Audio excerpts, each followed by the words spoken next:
Bonjour cher peuple de Dieu. Le thème de cette vidéo est identifier ceux qui vous aiment vraiment. Eh oui, identifier ceux qui vous aiment vraiment. Souvent, vous avez des gens dans votre vie qui vous aiment vraiment et qui l'ont prouvé. Je ne parle pas de amour, voilà, monsieur, madame ou bien voilà, conjoint.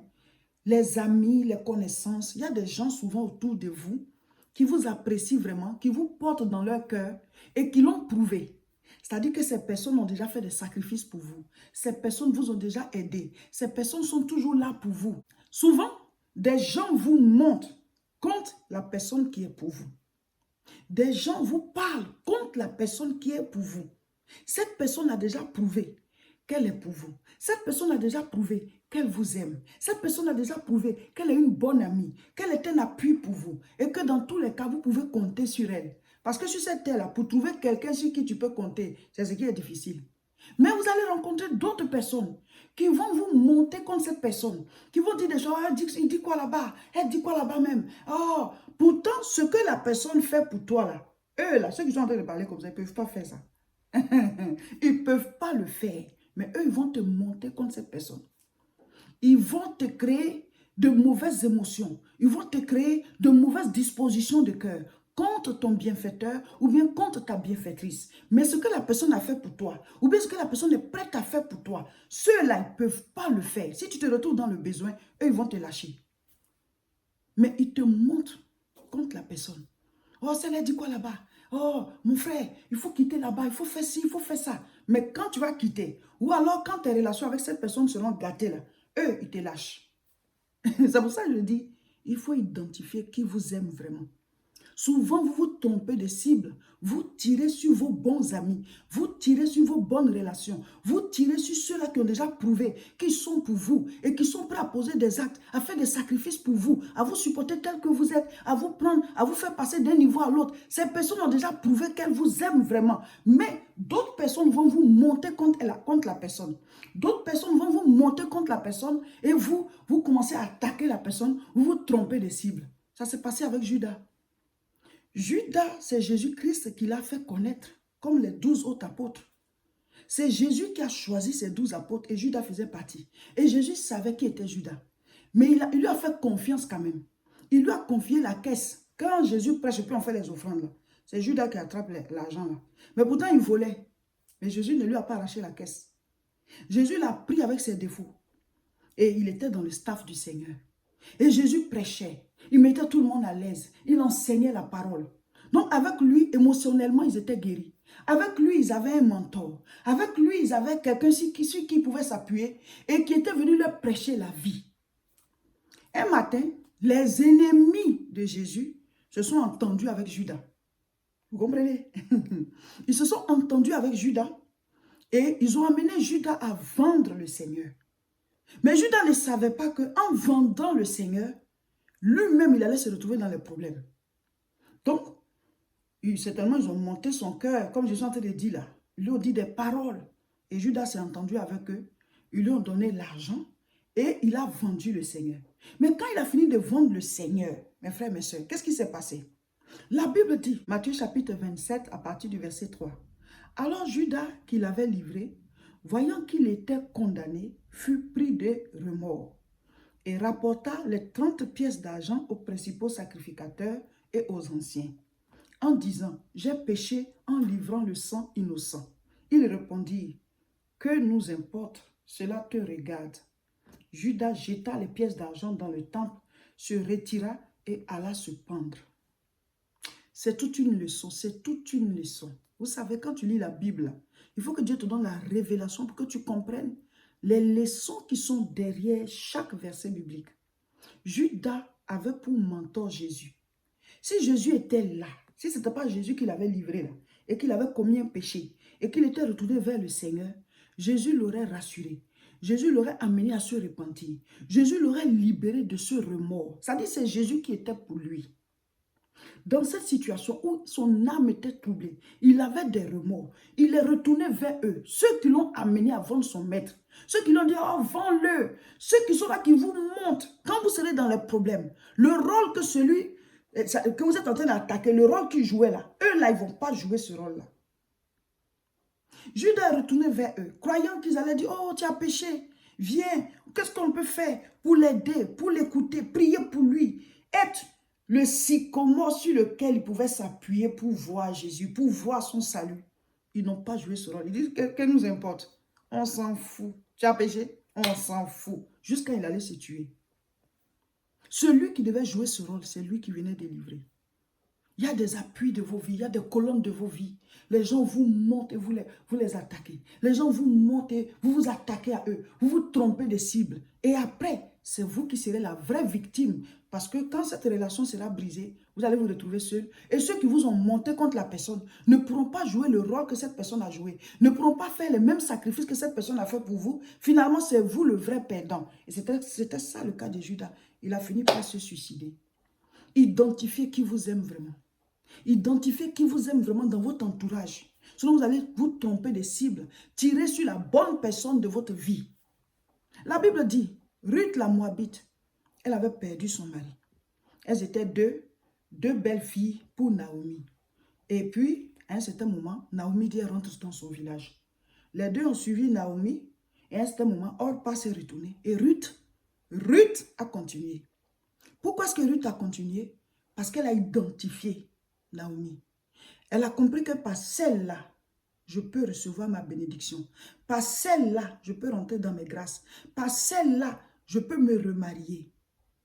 Est-ce que vous avez la révélation des personnes qui sont autour de vous pour que vous puissiez savoir qui représente quoi dans votre vie? Sinon, vous allez attaquer ceux qui sont vos propres bénédictions. Vous allez vous attaquer à ceux-là que Dieu a envoyés pour vous aider, qui seront toujours des appuis pour vous, qui seront toujours comme vraiment des parents, des gens prêts pour vous, quoi. Voilà, comme on dit en Côte d'Ivoire, ils sont prêts pour vous. Mais c'est eux que vous attaquez. Maintenant, quand vous avez fini de les attaquer, là, ceux qui vous ont poussé à les attaquer, qui disent, oh, c'est rien, laisse-le là, et puis vous êtes dans une atmosphère de critique, de moquerie, et vous vous attaquez à la personne, oh, toi, c'est ton sycomore.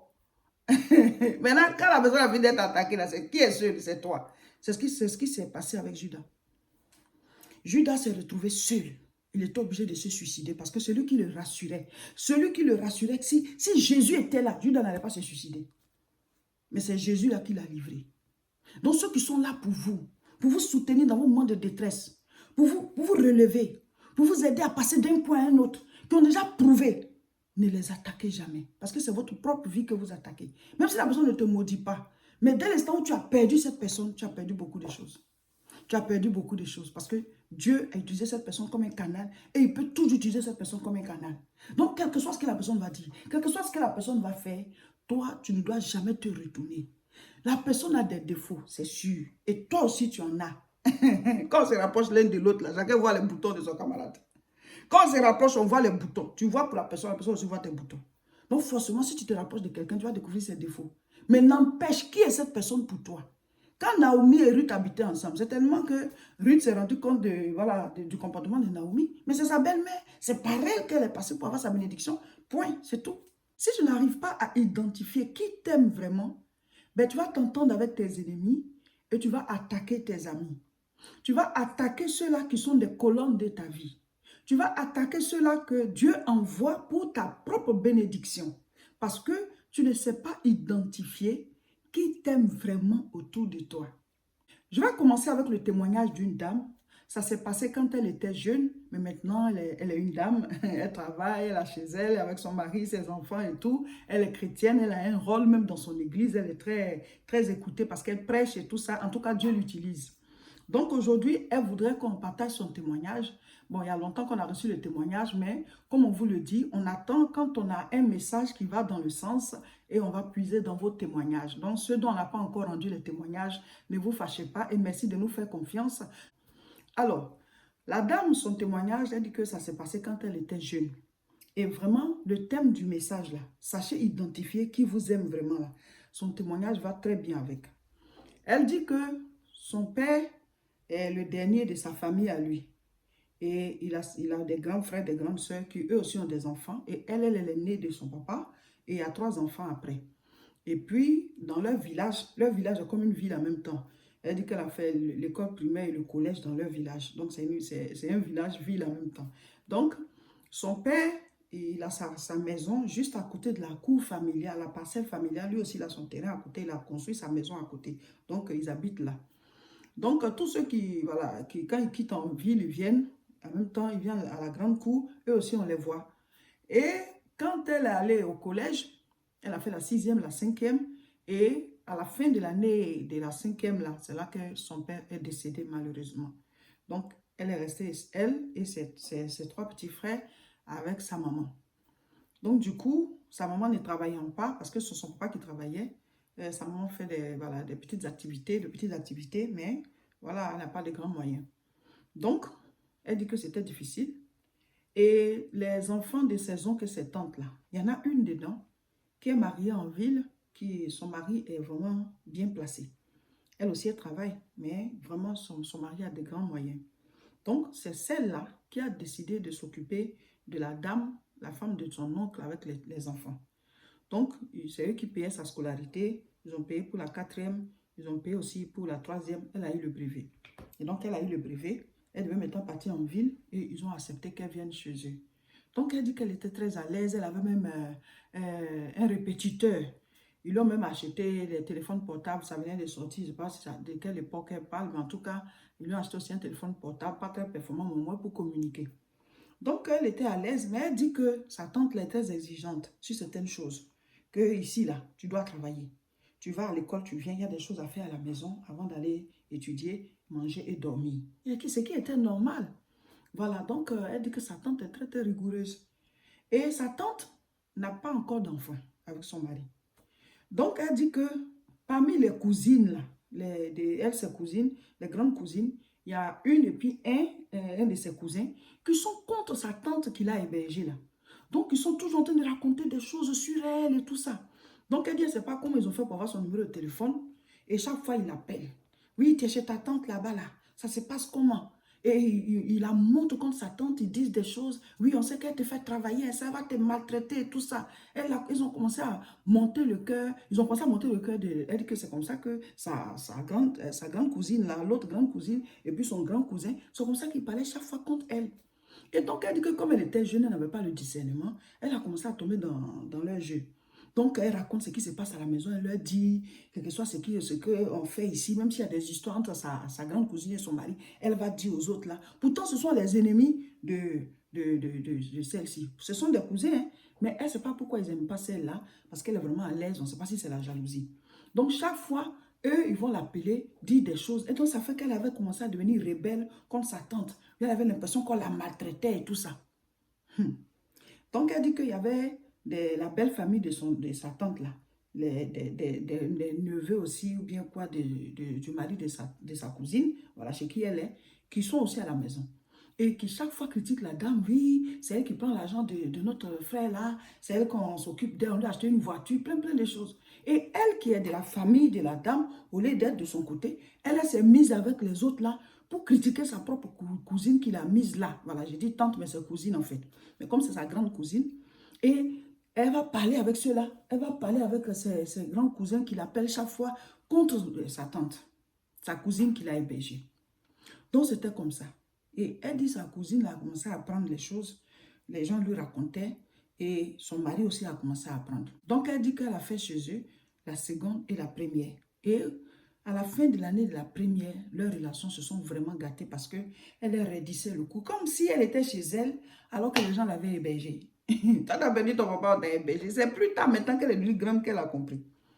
Donc elle dit ce qui a fait que leurs relations se sont gâtées là, c'est que sa grande cousine qui est toujours en train de l'appeler pour téléphoner, pour lui la monter contre celle-là, elle lui a dit que celle-là ne fait pas enfant parce que dans leur jeunesse, elle a fait un avortement. Et que c'est à cause de l'avortement, elle ne fait pas enfant. Elle n'enfante pas depuis dans son foyer, maintenant elle est dans son foyer là. C'est parce qu'elle avait fait un avortement. Et la dame, effectivement, elle avait fait un avortement. Elle s'est repentie. Et maintenant, elle est dans son foyer, elle a même expliqué tout à son mari. Mais elle dit qu'elle était chez sa tante là. Elle a expliqué ça voilà, à la belle famille. Et parce que l'autre cousine l'a monté contre sa tante. Que oui, on te maltraite là-bas. On te dit de faire ci, on te dit de laver ceci, on te dit... Mais tu es chez quelqu'un. Tu dois quand même aider, non? on te donne un téléphone portable, tu as un lit, tu as tout, on t'envoie à l'école, tu as un répétiteur. Qui peut faire ça pour toi? Donc, le fait de dire de faire aussi le ménage, ranger la maison, aider à préparer là, c'est ça qui est quoi? C'est ça, identifier qui vous aime. La grande cousine, elle t'a pas hébergé. L'autre grande cousine qui te parle au téléphone, là, elle t'a pas hébergé. L'autre grand cousin, là, ils t'ont pas hébergé. C'est celle-là qui allait te chercher. C'est celle-là qui paie ta scolarité. Mais il te monte contre elle. Et toi, tu es monté. Comme la Bible dit, un peu de levain fait monter toute la pâte là. Tu la combats alors que c'est elle qui est pour toi. C'est ça, il dit, identifiez ceux qui vous aiment vraiment. Souvent, les gens vous montrent contre certaines personnes. Ces personnes ont déjà prouvé qu'elles vous aiment. Elles ont posé des actes dans vos vies pour vous faire changer de statut, pour vous faire passer d'un niveau à un autre. Et d'autres personnes vous montrent contre la personne. Et vous, vous êtes monté contre la personne et vous attaquez la personne. Plus tard, c'est vous qui allez souffrir. Parce que cette personne est une colonne de votre vie. Donc, c'est comme ça qu'elle a livré le secret de sa tante à sa belle famille là. Pourtant, son mari, elle, il savait très bien. Et donc, ça a pris maintenant, voilà, les parents de son mari. Voilà, elle ne fait pas d'enfant, il paraît qu'elle a fait avortement. Donc, quand son mari a appris ça, là, il a commencé à interroger ses cousins, ses neveux qui sont à la maison. Jusqu'à l'information est remontée, c'est elle qui a dit. Donc, il dit, cette année scolaire, quand ça finit, là, tu quittes chez moi. Sa femme demande pardon. Il dit, non, toi, qu'est-ce que tu veux? Cette petite-là, on est en train de l'aider, là. C'est elle qui est ton propre sang, ta propre cousine, qui va dire à ta belle famille une information comme ça. Je dis, elle reste plus chez moi, je ne veux rien savoir. Fais d'elle ce que tu veux, mais quitte chez moi ici. Ou alors tu pars avec elle. Donc la dame dit, ok. L'année scolaire est finie. Ta terminale, là, tu ne vas pas faire ça chez nous. C'est comme ça. Elle est partie en vacances au village. Et puis, au retour, ils disent qu'ils ne peuvent plus. Et ils ne peuvent plus aussi la soutenir. Ceux qui te parlent, là, ils n'ont qu'à payer ta scolarité. Ceux qui te parlent, là, ils n'ont qu'à te soutenir. Les vacances sont finies, elle doit revenir sur la ville pour faire sa terminale. Où tu vas rester. Donc, sa maman appelle maintenant la grande cousine qui appelait tout le temps au téléphone pour parler, pour monter celle-là. Comme sa cousine qui l'héberge là. Ah, que ta cousine va rester chez toi, c'est que la terminale, elle va passer son examen. Elle dit, elle ne peut pas l'héberger. Non, non, non, non, elle ne peut pas l'héberger. Hein? Elle ne peut pas l'héberger. Vous avez vu? On appelle le cousin, il dit, il ne peut pas. Que lui, il ne peut pas l'héberger, il n'y a pas de place chez lui, il a avec sa femme et ses enfants, il a d'autres personnes qui l'hébergent, donc il ne peut pas l'héberger. Ils ne peuvent pas t'héberger, ils ne peuvent pas prendre ta scolarité en charge, ils ne peuvent pas t'aider, mais eux, ils te montrent contre celui qui t'aide. Et toi, tu combats la personne qui est en train de t'aider. Et maintenant que celle-là ne veut plus t'aider, tu es resté seul et tu ne sais pas comment faire. C'est comme ça que beaucoup de personnes agissent. Ceux qui sont pour toi et qui ont prouvé qu'ils sont pour toi. Et qui sont prêts à faire des sacrifices pour toi. Qui sont prêts à... Tu vois, quelqu'un va t'héberger là. Tu ne peux pas être plus à l'aise que la personne dans sa maison. Soyons réalistes. Quelqu'un va t'héberger, tu ne peux pas être plus à l'aise que la personne dans sa maison. Il y a des choses que tu dois faire. Cela va de soi. Même si toi-même tu héberges quelqu'un, même, il y a des choses que tu vas lui dire de faire.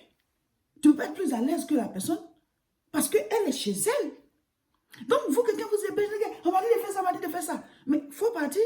Tu ne sais pas où aller, mais tu es là. Donc, il y a des choses que tu dois faire. Vous comprenez?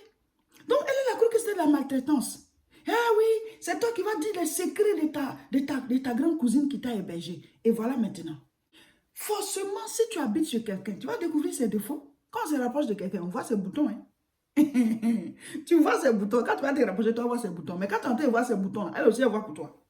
La personne aussi voit tes boutons. Donc, quand on habite ensemble, forcément, on va se découvrir des choses. Ah, lui, il fait ça, celle-ci, elle fait ça. Même monsieur, maintenant, quand vous vous mariez, vous découvrez les défauts l'un de l'autre. Mais au-delà de ça, qui est cette personne pour moi? Qu'est-ce qu'elle a fait pour moi? Si tu oublies ça, tu vas souffrir après. Parce que c'est cette personne qui t'a prise. C'est cette personne qui est prête à faire des sacrifices, à t'aider à passer d'un niveau à l'autre. Mais les autres qui sont en train de te monter, te dire des choses, ce que la personne a fait pour toi, ils ne peuvent pas faire ça. Beaucoup de personnes n'arrivent pas à identifier qui les aime vraiment. Des gens ont déjà prouvé qu'ils t'aiment. Ils sont prêts à t'aider. Et ce sont ces personnes-là que tu attaques. Ce sont ces personnes-là, c'est sur ces personnes que tu tires. Vous vous trompez des cibles. Vous vous trompez des cibles. Elle dit que sa mère leur a demandé, bon, comme vous ne pouvez pas l'héberger, est-ce que vous pouvez me soutenir au moins pour sa scolarité? Voilà, le cousin là, et puis la cousine. Ils ont d'autres cousins et cousines, hein. Mais comme ce sont les deux là qui tout le temps étaient en communication avec elle, elle est beaucoup plus proche d'eux. Mais elle ne s'est pas rendue compte que c'était des serpents en fait, qui étaient en train de voilà, l'utiliser parce qu'ils sont contre leur cousine là. Donc elle était juste voilà, un moyen pour atteindre la cousine de manière négative. Mais elle n'a pas compris. C'est maintenant qu'elle est devenue grande qu'elle a compris. Voilà. Donc, ça m'a demandé s'ils pouvaient aussi la soutenir. Ils ont dit non, qu'ils ne peuvent pas, ils n'ont pas les moyens, ils ne peuvent pas le faire. Donc, sa maman s'est débrouillée pour la ramener en ville pour aller faire son année scolaire. Ils l'ont mise dans un foyer, les hébergements voilà, des élèves là. Voilà, elle lui a loué une chambre, elle était là-bas. Ce n'est pas les mêmes conditions que la grande maison où tu étais. Voilà, elle n'avait plus de répétiteur. Je ne sais même pas si elle avait encore un téléphone. Pour manger même, c'était un peu le menu que tu avais de l'autre côté. En tout cas, le bon lit, l'atmosphère de vie dans laquelle tu étais là. Tout est descendu, voilà, au vrai niveau de qui tu étais. Tu es une orpheline. Dieu a touché le cœur de quelqu'un pour toi. Et ceux qui sont en train de te monter là, tu ne savais pas que c'était ceux-là tes vrais ennemis. Et que celle-là, même si elle te dit de faire des petits travaux, mais le sacrifice qu'elle fait pour toi, c'est-à-dire qu'elle veut que tu réussisses. Elle a accepté de te prendre chez elle. Elle est en train de te donner une vie. En tout cas, tu devais comprendre que c'est celle-là qui est pour toi. Mais plus tard, elle a compris. Donc, elle dit que l'année scolaire a été très, très, très difficile parce que souvent, voilà, elle mangeait un seul repas par jour. Et à un certain moment, vers la fin de l'année, là, sa cousine était obligée de se cacher de temps en temps. Voilà, sa grande cousine chez qui elle a quitté, elle a parlé, voilà, gâté son nom, dit à sa famille, que sa belle famille qu'elle a avorté là. Elle s'est cachée pour lui faire parvenir de l'argent. Vous voyez comment la femme elle a un bon cœur. Elle s'est cachée encore pour lui faire parvenir de l'argent. Donc elle dit que vraiment, elle s'est rendue compte que la vie là, c'est comme ça. Et l'année là, elle a fait échec au bac. Hein. Elle n'a pas eu son bac parce qu'elle était dans de mauvaises conditions. Et elle a dû reprendre encore, voilà, l'année prochaine, toujours dans la souffrance, parce que le monsieur ne veut pas entendre parler d'elle, il ne faut plus qu'elle vienne chez lui. Donc, elle a repris encore l'année scolaire, mais sa cousine, là, s'est cachée pour lui faire venir l'argent. Et la deuxième année, là, c'était un peu mieux, puisque sa cousine lui faisait venir de l'argent, et elle a pu avoir son bac. Donc, elle a eu le bac, elle est rentrée au village, et elle est revenue avec sa maman pour demander pardon. Elle dit que je ne serai plus chez vous, voilà. Elle va devenir étudiante, je ne sais pas si elle avait une chambre à l'université ou bien quoi, mais en tout cas, elle n'allait plus habiter chez eux.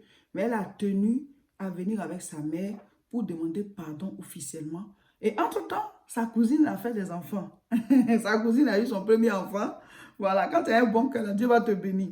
Sa cousine, sa grande cousine qui l'avait bergé, a eu son enfant. Et aujourd'hui, elle en a 3. Voilà, elle en a 3 aujourd'hui. Pour dire que l'avortement n'avait pas empêché cette femme d'enfanter. C'était juste le temps de Dieu qui n'était pas encore arrivé.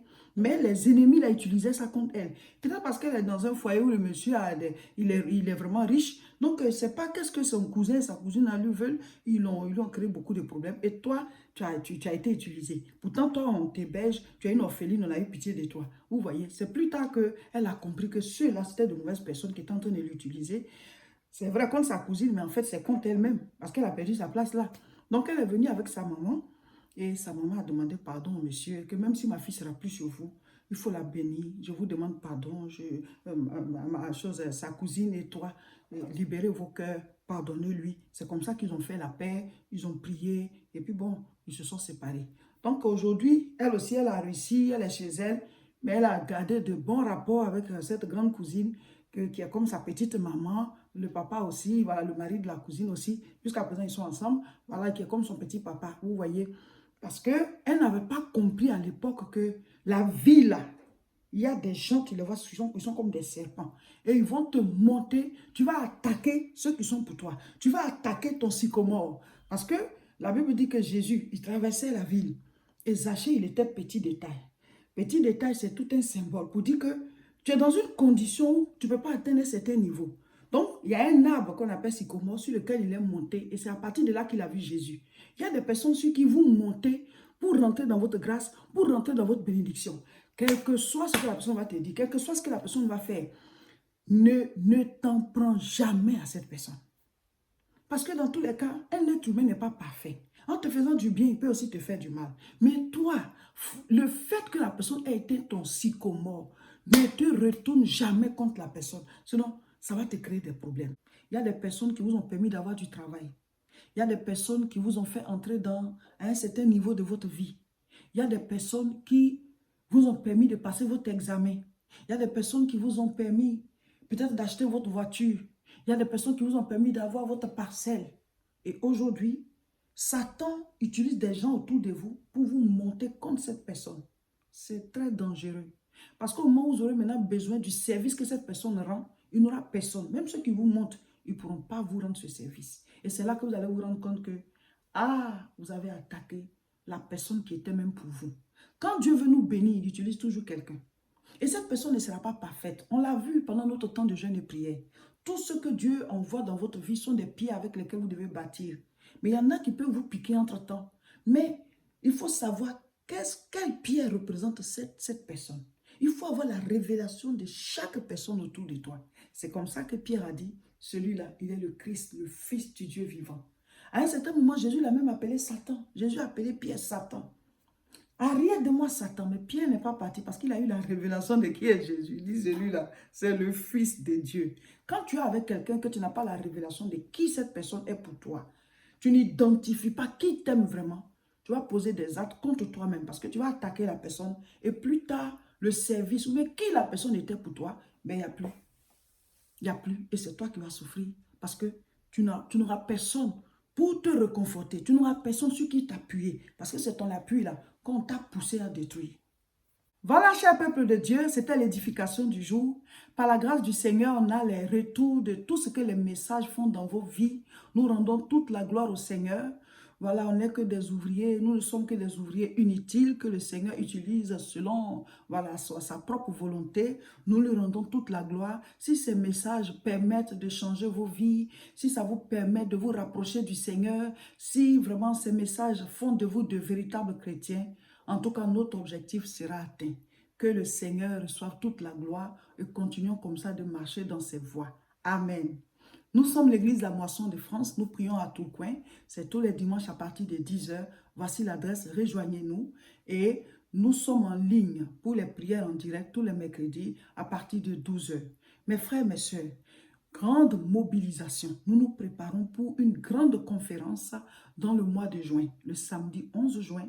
Vous tous qui êtes ici en Europe, nous serons à Nanterre dans la grande salle appelée l'espace Chevreul à partir de 14 h. Le thème c'est la sagesse divine. Tout le peuple de Dieu, nous allons invoquer le Seigneur. La Bible dit, si deux s'accordent et demandent quelque chose, lui Dieu il va agir. Donc ensemble nous allons prier, nous allons prier, nous allons prier, nous allons prier pour invoquer le règne de Dieu dans nos vies, dans nos familles, dans nos maisons, dans les nations. La Bible dit, c'est le peuple de Dieu qui doit dire que ton règne vienne, que ton règne vienne. Ne rate pas. Dès maintenant, il faut te dire, Nanterre, j'y serai.